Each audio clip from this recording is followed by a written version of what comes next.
Assalamualaikum warahmatullahi wabarakatuh.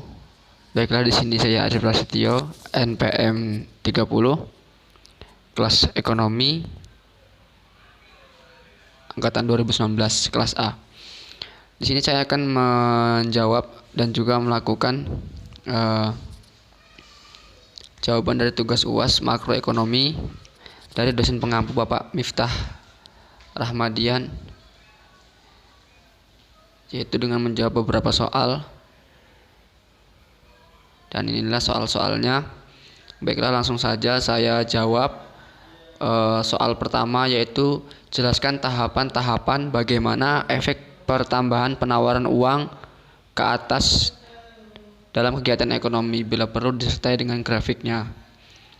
Baiklah, ini adalah tahapan-tahapan dari kegiatan pertambahan penawaran dari kegiatan ekonomi. Jadi tahapan itu ada 3. Yang pertama itu adalah adanya perubahan dalam penawaran uang, dan uang akan menimbulkan sebuah perubahan ke atas suku bunga. Artinya jika di suatu kegiatan ekonomi, kegiatan perekonomian terjadinya sebuah naik turunnya adanya dalam penawaran, itu maka akan menimbulkan sebuah perubahan ke atas itu suku bunga. Dan tahapan yang kedua, perubahan suku bunga akan mengubah jumlah investasi, dan ini juga saling mempengaruhi. Jadi jika seandainya terdapat adanya perubahan suku bunga, itu juga berdampak pada investasi nantinya. Dan yang tahap ketiga, adanya perubahan investasi mengubah pengeluaran dan akhirnya pendapatan nasional. Jadi jika terdapat sebuah perubahan dari sebuah investasi, maka juga bisa mengubah pengeluaran dan bisa menjadikan perubahan pada pendapatan nasional. Dan di sini 3 tahapan ini masing-masing sudah ada grafiknya. Yang pertama itu tahapan pertama, di mana garis yang tegak lurus ini adalah suku bunga yang ditandai dengan R. Ini di sini adalah perubahan penawaran ya, perubahan penawaran sehingga mempengaruhi suku bunga.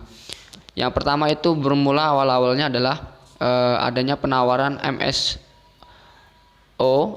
itu berada di suku bunga RO, dan kemudian adanya pergeseran penawaran atau pertambahan penawaran menjadi MS1, dan disitulah akibatnya mengubah dan menjadikan kemerosotan pada suku bunga menjadi R1.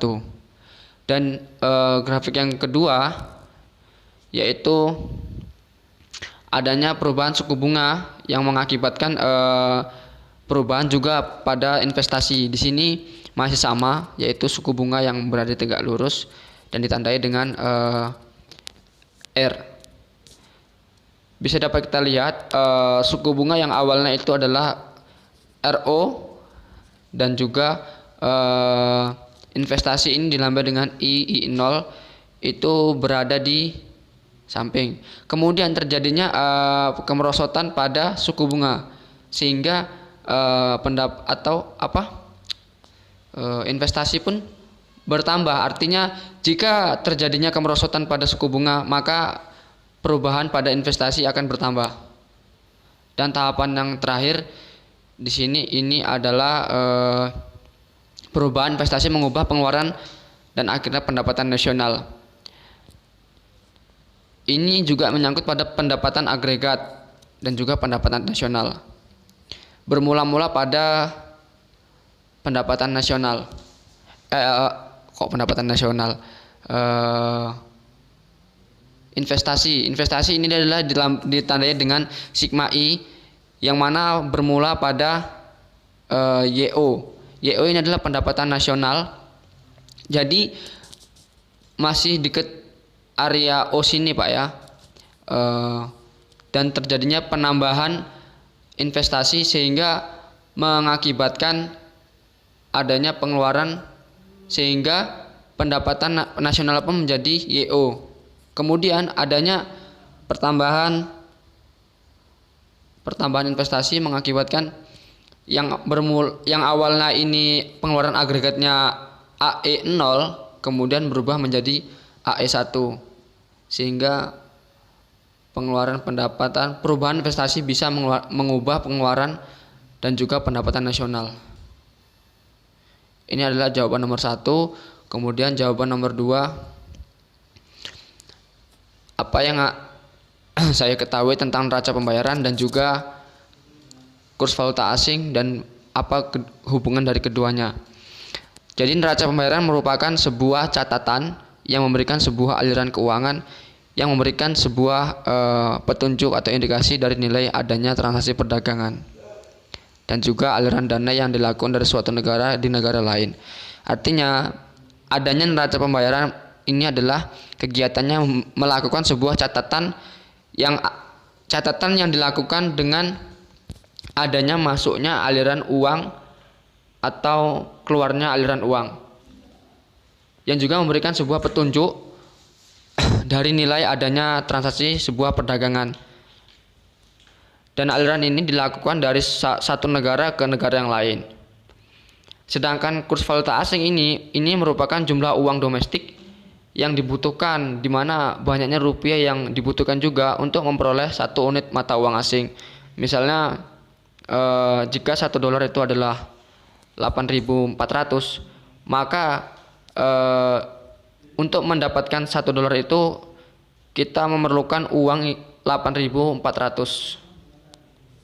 Dan hubungan keduanya itu adalah sama-sama membuka transaksi internasional, yang dimana adanya kurs valuta asing ini memberikan dorongan adanya perekonomian terbuka dan juga untuk memberikan tambahan devisa dari suatu negara. Dan pertanyaan yang terakhir, soal nomor 3, yaitu